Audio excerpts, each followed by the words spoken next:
Hello hi ಎಲ್ರಿಗೂ ನಮಸ್ಕಾರ. PK with bikes YouTube ಚಾನಲ್ಗೆ ನಿಮಗೆ ಸ್ವಾಗತ. ಇವತ್ತು ರಾಯಲ್ ಎನ್ಫೀಲ್ಡ್ ಇಂದ ಒಂದು ದೊಡ್ಡ ಬ್ಯಾಂಗರ್ನ ಲಾಂಚ್ ಮಾಡಿದ್ದಾನೆ, ಅದೇ ಕ್ಲಾಸಿಕ್ 650. ಎಲ್ಲರೂ ಕೇಳ್ತಿದ್ರು ಕ್ಲಾಸಿಕ್ ಸೀರೀಸ್ ಅಲ್ಲಿ ಬರೀ 350 ಅಷ್ಟೇ ಇದೆ, 500 ಸೀರೀಸ್ನ ಡಿಸ್ಕಂಟಿನ್ಯೂ ಮಾಡ್ಬಿಟ್ಟ.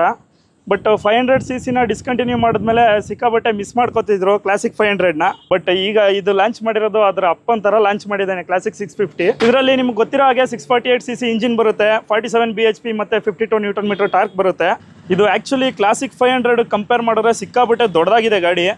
ಅಂದರೆ ದೊಡ್ಡದಂದ್ರೆ ಸಿಕ್ಕಾಬಟ್ಟೆ ದೊಡ್ಡದು, ಮ್ಯಾಸಿವ್ ಆಗಿದೆ. ನಾನು ನಿಮಗೆ ಇದನ್ನ ಈ ಜನರೇಷನ್ ಕ್ಲಾಸಿಕ್ 350 ಜೊತೆ ಕೂಡ ಕಂಪೇರ್ ಮಾಡಿ ತೋರಿಸ್ತೀನಿ ವಿಡಿಯೋ ಕೊನೆಯಲ್ಲಿ. ಆಮೇಲೆ ನನ್ಗನ್ನಿಸ್ತಾ ಇರೋದು ಏನಂದರೆ 650 ಇಂಜಿನ್ ಸೀರೀಸ್ ಇದೆಯಲ್ಲ ಇವ್ರದ್ದು ಗಾಡಿಗಳು, ಆ ಗಾಡಿದೆಲ್ಲ ಸೇಲ್ಸ್ನ ಕಂಬೈನ್ ಮಾಡಿದ್ರೆ ಅದಕ್ಕಿಂತ ಜಾಸ್ತಿ ಸೇಲ್ಸ್ ಈ ಗಾಡಿ ತಗೊಳುತ್ತೆ ಅಂತ ಅನ್ಕೋತೀನಿ. ಯಾಕೆಂದ್ರೆ ನಮ್ಮ ಇಂಡಿಯಾದಲ್ಲಿ ಪ್ರತಿಯೊಬ್ಬರಿಗೂ ಕ್ಲಾಸಿಕ್ ಗಾಡಿಗಳು ಇಷ್ಟ, ಅದರಲ್ಲೂ ಕ್ಲಾಸಿಕ್ 350 ಅಂದರೆ ಪಂಚಪ್ರಾಣ. ಕ್ಲಾಸಿಕ್ 500 ಕೂಡ ಅದೇ ಥರ ಸೇಲ್ಸ್ ಆಗ್ತಿತ್ತು, ಬಟ್ ಅದನ್ನು ಡಿಸ್ಕಂಟಿನ್ಯೂ ಮಾಡಿದ್ಮೇಲೆ ಸ್ವಲ್ಪ ಜಾಸ್ತಿ ಪವರ್ ಬೇಕು ಅನ್ನಿಸ್ತಿತ್ತು. ಅದನ್ನ ರೀಪ್ಲೇಸ್ಮೆಂಟ್ ಮಾಡೋದಕ್ಕೆ ಕ್ಲಾಸಿಕ್ 500ನ ಸರಿಯಾದ ಟೈಮಿಗೆ ಲಾಂಚ್ ಮಾಡಿದ್ದಾನೆ. ಬನ್ನಿ ಇನ್ನು ಮಿಕ್ಕಿದೆಲ್ಲ ಗಾಡಿ ವಾಕ್ ಅರೌಂಡ್ ಅಲ್ಲಿ ಎಕ್ಸ್ಪ್ಲೈನ್ ಮಾಡ್ತೀನಿ. ಸೊ ಗಾಡಿ ಬಗ್ಗೆ ಬಂದರೆ ಗಾಡಿ ಫ್ರಂಟ್ ಇಂದ ಈ ಥರ ಕಾಣುತ್ತೆ. ತುಂಬ ಮ್ಯಾಸಿವ್ ಅಂದರೆ ಮ್ಯಾಸಿವ್ ಆಗಿದೆ. ಅಂದರೆ ನಿಮಗೆ ವಿಡಿಯೋದಲ್ಲಿ ಗೊತ್ತಾಗ್ತಿದೆಯೋ ಇಲ್ವೋ ಗೊತ್ತಿಲ್ಲ, ತುಂಬ ದೊಡ್ಡ ಗಾಡಿ ಇದು. ಫ್ರಂಟ್ ಇಂದ ನೋಡೋದಾದ್ರೆ ಗಾಡಿ ಇದಕ್ಕೆ ಟಿಪಿಕಲ್ ಕ್ಲಾಸಿಕ್ ಡಿಸೈನ್ ಇದೆ. ಅಂದರೆ ಇಲ್ಲಿ 2 ಪಾರ್ಕಿಂಗ್ ಲೈಟ್ ಇದೆ, ಮತ್ತೆ ಹೆಡ್ಲೈಟು, 3 LED-ನೇ. ಇನ್ನು ಇಂಡಿಕೇಟರ್ ಮಾತ್ರ ಹ್ಯಾಲೋಜನ್ನು. ಈ ಕ್ರೋಮ್ ಕಲರ್ ಅಂತೂ ಗಾಡಿ ಸಖತ್ತಾಗಿ ಕಾಣಿಸ್ತಿದೆ. ಇಲ್ಲಿ ರಾಯಲ್ ಎನ್ಫೀಲ್ಡ್ ಅಂತ ಲೋಗೋ ಇದೆ. ಇದೇ 648cc engine, 47 bhp 52 Nm torque, classic 650 twin ಅಂತ ಒಂದು ಬ್ಯಾಡ್ಜಿಂಗ್. ಇಲ್ಲಿ ಕ್ಲಾಸಿಕ್ ಸೀರೀಸ್ ಬಂದು ಅದು ಏನಕ್ಕೆ ಫೇಮಸ್ ಅಂದ್ರೆ ಬ್ಯಾಕ್ ಸೀಟ್ ನ ರಿಮೂವ್ ಮಾಡ್ಕೋಬಹುದು. ಇದರಲ್ಲೂ ಕೂಡ ಸೇಮ್ ಡಿಸೈನ್ ಇದೆ, ಬ್ಯಾಕ್ ಸೀಟ್ ಬೇಡ ಅಂದ್ರೆ ರಿಮೂವ್ ಮಾಡ್ಕೋಬಹುದು ನೀವು. ಮತ್ತೆ ಇದು ಡಬಲ್ ಸಿಲಿಂಡರ್ ಆಗಿರೋದ್ರಿಂದ ಆಬ್ವಿಯಸ್ಲಿ ಡಬಲ್ ಸೈಲೆನ್ಸರ್ ಬರುತ್ತೆ. ಸೈಲೆನ್ಸರ್ ಕೂಡ ಕ್ರೋಮ್ ಕಲರ್ ಫಿನಿಶ್ ಇದೆ. ಬನ್ನಿ ಈಗ ಇದ್ರದ್ದು ರೈಡಿಂಗ್ ಪೊಸಿಷನ್ ತೋರಿಸ್ತೀನಿ. ಸೊ ರೈಡಿಂಗ್ ಪೊಸಿಷನ್ ನೋಡ್ಬೋದು ನೀವು, proper classic riding position. Seat height ಅಷ್ಟೇನು ಜಾಸ್ತಿ ಇಲ್ಲ, ನನ್ನ ಹೈಟ್ ಬಂದು 5'7", ಫ್ಲಾಟ್ ಫುಟ್ ಆಗ್ತಿಲ್ಲ, ಬಟ್ ಮ್ಯಾನೇಜ್ ಮಾಡ್ಕೋಬೋದು ನೀವು. ಸೂಪರ್ ಮೀಟಿಯರ್ ಮತ್ತೆ ಶಾರ್ಟ್ ಗನ್ ಅಲ್ಲಿ ಒಂದು ದೊಡ್ಡ ಪ್ರಾಬ್ಲಮ್ ಏನಾಗಿತ್ತು ಅಂದ್ರೆ ಗ್ರೌಂಡ್ ಕ್ಲಿಯರೆನ್ಸ್ 135 mm ಅಷ್ಟೇ ಇದ್ದಿದ್ದು. ಇದರಲ್ಲಿ 154 mm ಮಾಡಿದ್ದಾನೆ, ಅಂದ್ರೆ ಆಲ್ಮೋಸ್ಟ್ ಒಂದು 20 mm ಅಷ್ಟು ಜಾಸ್ತಿ ಕೊಟ್ಟಿದ್ದಾನೆ ಗ್ರೌಂಡ್ ಕ್ಲಿಯರೆನ್ಸ್. ಇದು ಕ್ಲಾಸಿಕ್ 650ಗೆ ಒಳ್ಳೆ ಇಂಪ್ರೂವ್ಮೆಂಟ್. ಇಲ್ಲಿ ಇಂಜಿನ್ ಕೇಸ್ ಮೇಲೆ ರಾಯಲ್ ಎನ್ಫೀಲ್ಡ್ ಅಂತ ಲೋಗೋ ಇದೆ. ಇನ್ನು ರೈಡರ್ ಕಾಕ್ಪಿಟ್ ಅಲ್ಲಿ ಬಂದ್ರೆ ಸ್ವಿಚ್ ಗೇರ್ ಹೌಸಿಂಗು, ಹ್ಯಾಂಡ್ಲ್ ಬಾರು ಮತ್ತೆ ಪೆಟ್ರೋಲ್ ಟ್ಯಾಂಕ್ ಕವರು ಎಲ್ಲಾನು ಕ್ರೋಮಲ್ಲಿ ಕೊಟ್ಟಿದ್ದಾನೆ. ಇದಂತೂ ಸಖತ್ತಾಗಿ ಕಾಣಿಸ್ತಿದೆ. ಇಲ್ಲಿ ನೋಡ್ಬೋದು ನೀವು, ಇದು ಕ್ರೋಮ್ ಕಲರಲ್ಲಿದೆ, ಇದು ಕ್ರೋಮಲ್ಲಿದೆ, ಇದು ಕೂಡ ಕ್ರೋಮಲ್ಲಿದೆ. ಡ್ಯಾಶ್ ಡಿಸೈನ್ ಬಂದು ಸೇಮ್ ಕರೆಂಟ್ ಕ್ಲಾಸಿಕ್ 350 ತರನೇ ಇದೆ. ಸ್ಪೀಡೋಮೀಟರ್ ಮಾತ್ರ ಅನಲಾಗ್ ಅಲ್ಲಿ ಇದೆ.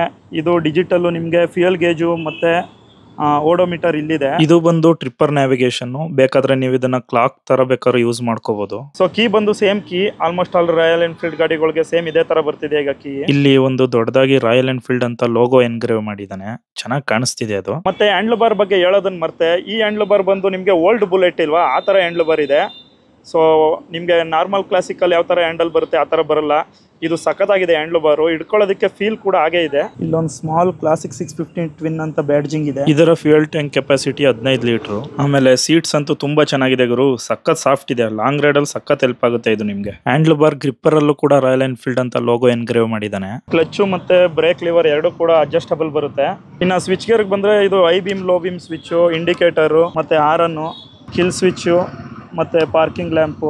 ಸೂಪರ್ ಮೀಟಿಯರ್ ಅಲ್ಲಿ ಚಾರ್ಜಿಂಗ್ ಸ್ಲಾಟ್ ಬಂದು ಇಲ್ಲಿ ಬರುತ್ತೆ, ಬಟ್ ಅದು ಅಷ್ಟೊಂದೇನು ಯೂಸ್ಫುಲ್ ಅನ್ಸಲ್ಲ.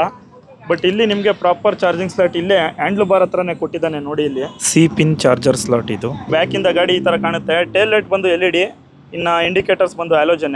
ಬ್ಯಾಕ್ ಟೈರ್ ಸೈಜ್ ಬಂದು 140/70 R18. ಫ್ರಂಟ್ ಟೈರ್ ಬಂದು 100/90/19. ಫ್ರಂಟ್ 19 ಇಂಚ್ ವೀಲ್ಸ್ ಇದೆ, ಬ್ಯಾಕ್ 18 ಇಂಚ್ ವೀಲ್ಸ್ ಇದೆ. ಇದರಲ್ಲಿ ಫ್ರಂಟ್ ಮತ್ತೆ ಬ್ಯಾಕ್ ಎರಡರಲ್ಲೂ ಡಿಸ್ಕ್ ಬ್ರೇಕ್ ಬರುತ್ತೆ, ಡ್ಯುಯಲ್ ಚಾನಲ್ ABS ಬರುತ್ತೆ. ಬ್ಯಾಕ್ ಅಲ್ಲಿ ನಿಮಗೆ ಡಬಲ್ ಪಿಸ್ಟನ್ ಬ್ರೇಕ್ ಬರುತ್ತೆ. ಡಬಲ್ ಪಿಸ್ಟನ್ ಬ್ಯಾಕ್ ಬ್ರೇಕ್ ಬರೋದು ತುಂಬಾ ರೇರ್ ಅಲ್ಲಿ, ಸೂಪರ್ ಬೈಕ್ಸ್ ಅಲ್ಲೆಲ್ಲ ಬರುತ್ತೆ. ಸೊ ನಾನು ಆಗ್ಲೇ ಹೇಳ್ದಂಗೆ ಸೈಜ್ ಕಂಪ್ಯಾರಿಸನ್ ನೋಡಿ. ಇದು ಬಂದು ನಂದು, ಇದು ಕ್ಲಾಸಿಕ್ 350, ಇದು ಕ್ಲಾಸಿಕ್ 650 ಹೊಸ್ದಾಗ್ಬಿಟ್ಟಿರೋದು. ನೋಡಿ ಸೈಜಸ್ ನೋಡಿ ಯಾವ ಥರ ಕಾಣುತ್ತೆ ಅಂತ ಡಿಫ್ರೆನ್ಸು. ತುಂಬ ಮ್ಯಾಸಿವ್ ಆಗಿದೆ ಆ ಗಾಡಿ, ಮ್ಯಾಸಿವ್ ಅಂದರೆ ಮ್ಯಾಸಿವ್. ಸೊ ಒಂದೇನಪ್ಪ ಅಂದರೆ ಕ್ರೋಮ್ ಕಲರಲ್ಲಿ ಎಮರಾಲ್ಡ್ ಗ್ರೀನ್ ಕೂಡ ಬಿಡಬೇಕು ಕ್ಲಾಸಿಕ್ 650ಲಿ. ನನ್ನ ಕ್ಲಾಸಿಕ್ 350 ಇದ್ರ ಮುಂದೆ ಒಳ್ಳೆ ಚಿಕ್ಕ ಪಾಪು ಕಂಡಂಗೆ ಕಾಣಿಸ್ತಿದೆ. ಬ್ಯಾಕಿಂದ ನೋಡಿ ನಿಮಗೆ ಡಿಫ್ರೆನ್ಸ್ ಗೊತ್ತಾಗ್ಬಿಡುತ್ತೆ ಅದರಲ್ಲೇ. ಸೊ ಇದಿಷ್ಟು royal Enfield classic 650 walk around review. ಗಾಡಿ ಅಂತೂ ಸಖತ್ತಾಗಿದೆ.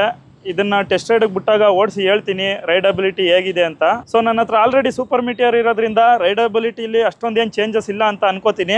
ಬ್ಯಾಕ್ ಸಸ್ಪೆನ್ಷನ್ ಸ್ವಲ್ಪ ಇಂಪ್ರೂವ್ ಮಾಡಿದ್ದಾನೆ, ಸೂಪರ್ ಮೀಟಿಯರ್ ಸ್ವಲ್ಪ ಜಾಸ್ತಿ ಸ್ಟಿಫ್ ಇದೆ. ಇದೇ ಥರ ಇಂಟ್ರೆಸ್ಟಿಂಗ್ ಬೈಕ್ ಮತ್ತು ಕಾರ್ ಕಂಟೆಂಟ್ಗೆ ಪಿಕೆ ವಿತ್ ಬೈಕ್ಸ್ ಚಾನಲ್ನ ಸಬ್ಸ್ಕ್ರೈಬ್ ಮಾಡಿ. ವಿಡಿಯೋ ಇಷ್ಟ ಆಗಿದ್ರೆ ಲೈಕ್ ಮಾಡಿ, ಕಮೆಂಟ್ ಮಾಡಿ, ಶೇರ್ ಮಾಡಿ. ಹಾಗೇನೆ ನನ್ನ ಚಾನಲ್ನ ಸಬ್ಸ್ಕ್ರೈಬ್ ಮಾಡಿ.